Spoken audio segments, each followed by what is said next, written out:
Hello, I'm Martha Glennie, jewelry professor at George Brown College in Toronto. My videos look at different jewelry forms, items. I'm offering tips, tools, and suggestions that work for me. Hi. Today we're going to look at this little dome, a little dome shape.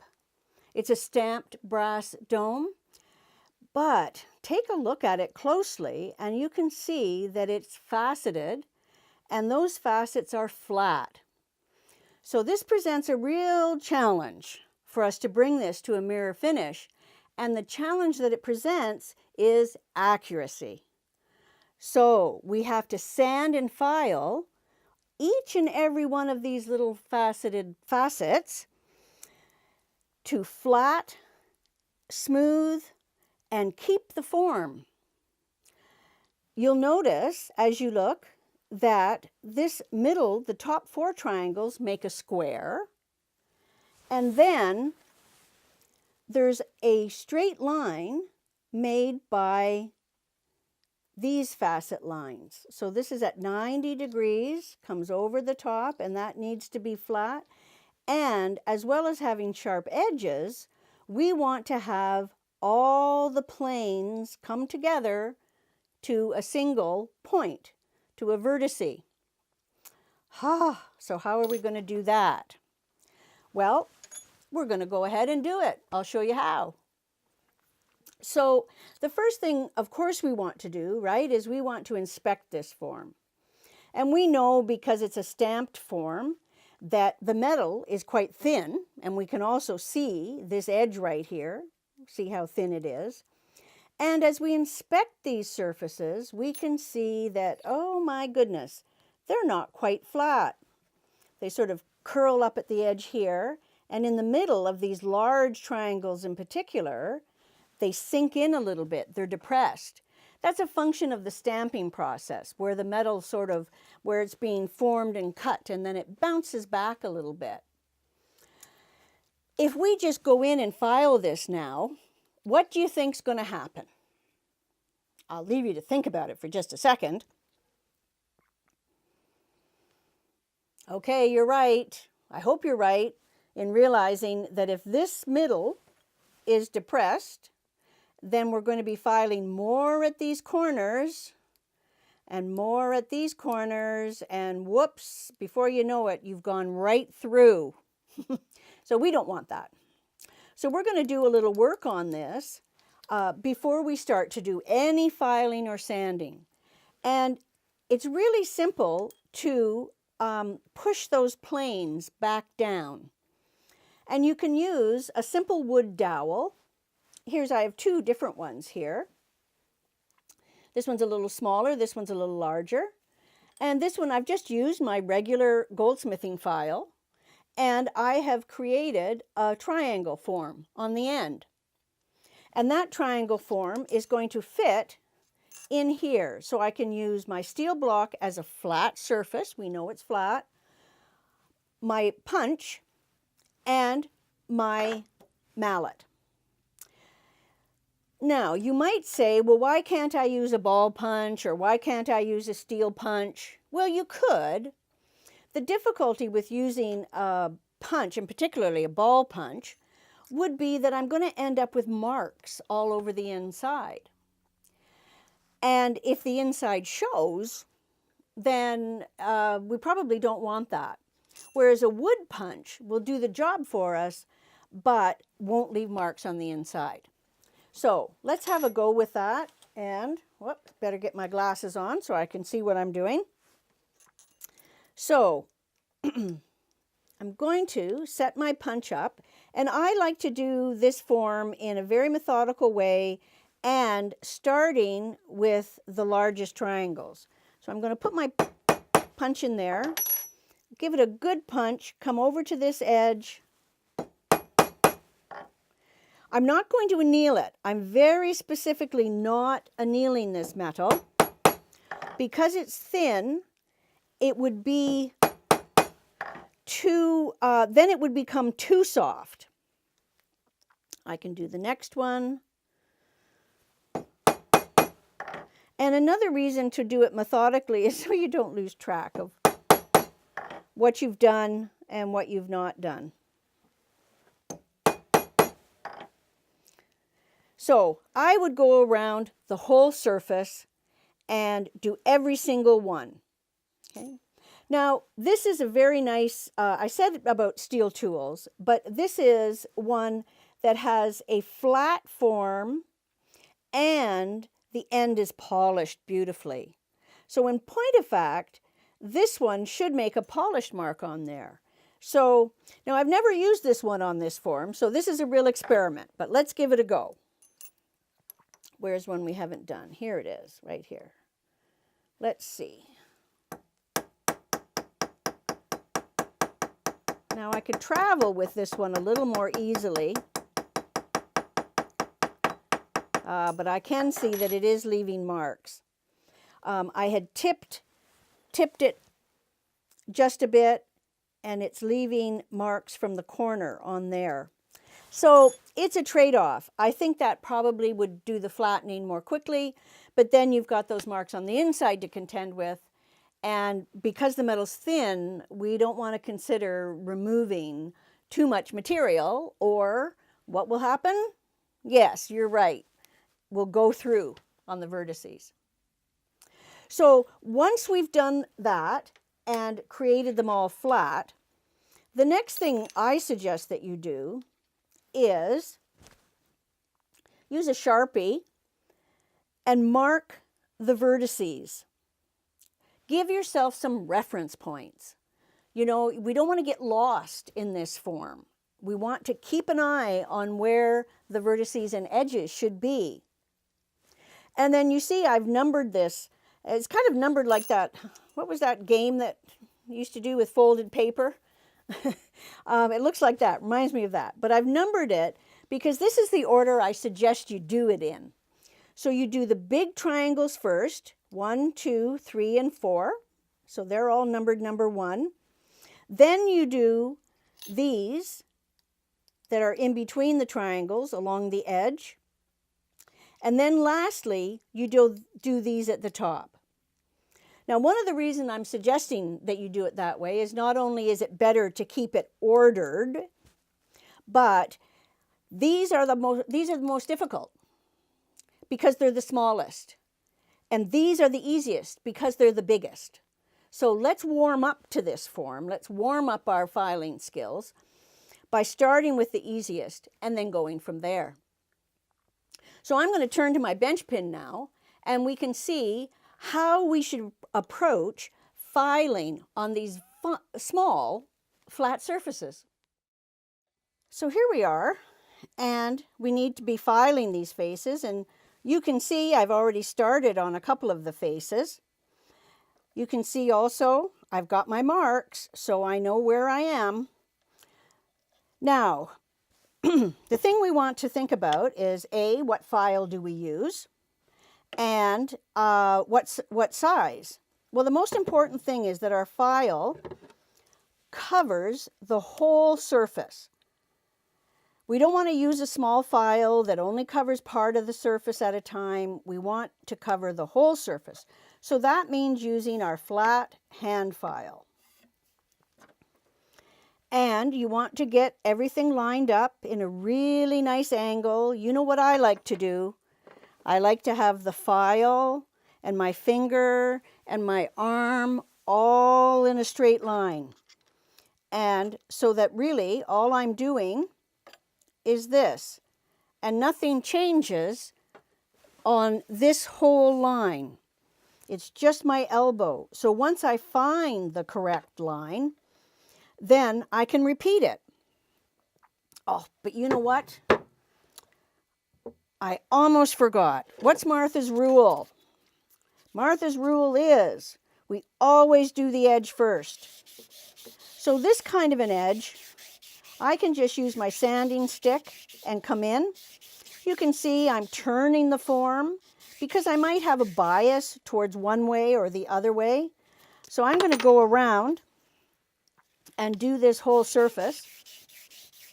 And there's a really good reason on this piece why we want to do the edge first. And that's because we want to be able to see what the real metal thickness is. When we're working here, we're obviously taking material away, but we want to maintain as much as possible an even metal thickness. Okay, so now I'm ready to come back to here.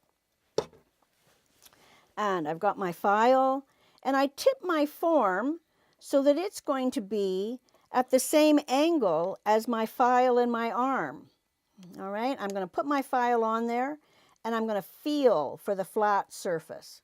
I'm going to feel for when it's flat, and when I feel it's flat, I'm going to go forward. Not slide back, I'm going to lift it and look. What did my file do? Am I pressing this way or this way? Now it looks pretty good what I've got going there. And I can just point out from my stamping, or from my punch with the wooden punch, you can see that this form isn't perfectly flat, that there's a depression in the center here.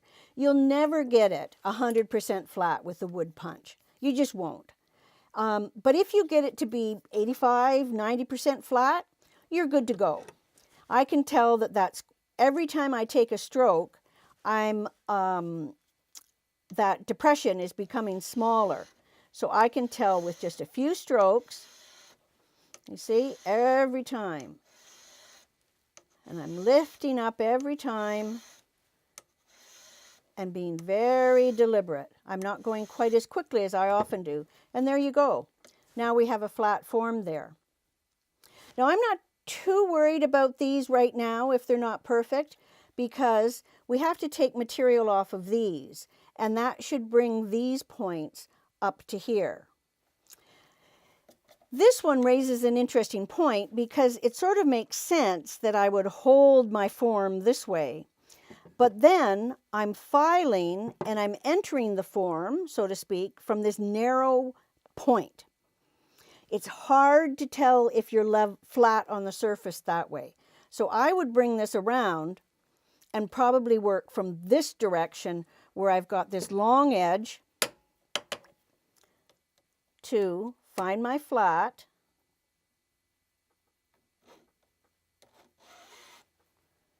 Okay, I filed a lot there, but I didn't file very much over here.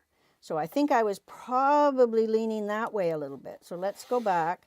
And you know, you can move your finger on your file to help you put more emphasis somewhere. There we go. That's looking pretty good, isn't it? Just a couple more strokes. There. Okay, and then I would do this one. And so you see, I'm working very methodically around. I don't do a little bit, a little bit, a little bit. You lose the sense of the symmetry when you do that. So please keep on one form until you're done. Now, this one I can turn up this way so that I'm coming across that way on the form.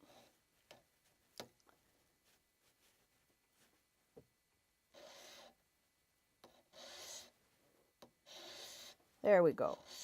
I make a small, minute adjustments every time. You can actually hear if you listen. Do you hear that sound? That is a nice, sharp, whoa, don't do that. That's a nice, sharp file.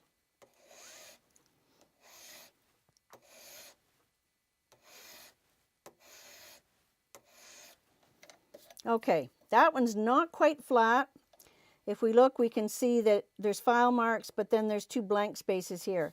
I am, however, going to leave it at the moment because after I do these two, then I can bring all these four into a point. So you'll notice that I'm not filing really quickly, that I'm being very careful. And when you do that, this is what you're going to end up with. That this is a square, that these lines are straight, and that everything, all the planes come together to one point. All right, filing's done. Let's talk about sanding. For sanding this form, we want to have a nice, really crisp sanding stick, well wrapped so that our faces are flat. And in fact, if you have a sanding stick that only has a couple of wraps on it, it's going to be a harder surface, and that will be better for us. How do you think I'm going to approach this?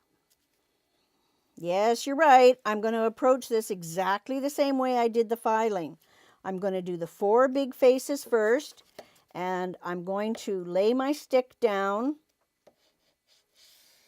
take a stroke, see where I've done, and you'll notice that even though sandpaper works on the forward and the back stroke, for this form, I'm not doing that. I'm lifting it up every time, because when you sand forward and back, there's a tendency to rock. We don't want to do that.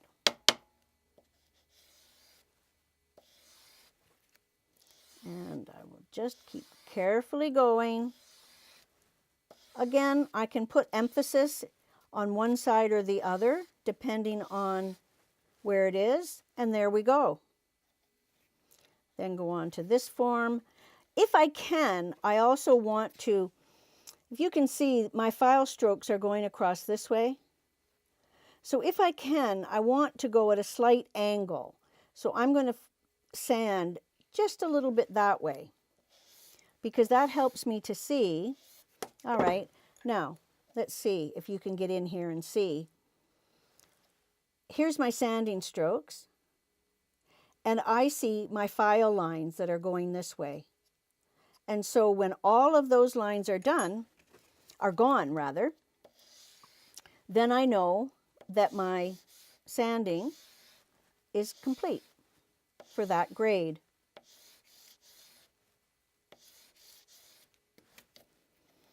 Okay, let's do a couple of these little top ones, because there's a tendency with these top ones that you want to start here and go this way. And if you do that, this is a very shallow angle right here. There's not much difference between this face and this face. And so if you start at the top, there will be a tendency that you will roll, and you won't create a flat plane, you'll create a rolled plane. So I want to come in from the side here and come across this one. Let's see if I can get that on there and feel that flat. It's harder, the smaller the form. There we go, that's good. So I try to be like a robot, right? We do one stroke. If that's good, then you don't change anything else. You just pick it up, move back, and go forward. There we are. And I'm able to do that because, as I said, I've got this all locked in a line along here. If I were trying to sand this like this, I'm not going to be able to keep my sanding stick or my file from rolling. Or I often see students, new people to goldsmithing, they want to see the surface they're filing. And so they tip their head over like this. And I want you to watch my shoulder here. What happens when so I've got I'm upright, okay? And now I'm going to tip my head. Did you see what happened to my shoulder? Let's do that again, right? This shoulder went up like this. And so now I'm beginning to lose my reference points of what's flat, what's level, because I can line it up, but as soon as I do this, I've changed everything here. Okay, sorry. I can't help but bring those little filing and sanding tips in, because really good polishing starts at our workbench as we prepare a piece for sanding or for polishing. Okay, I'm just going to do one more. Come on, just a little more.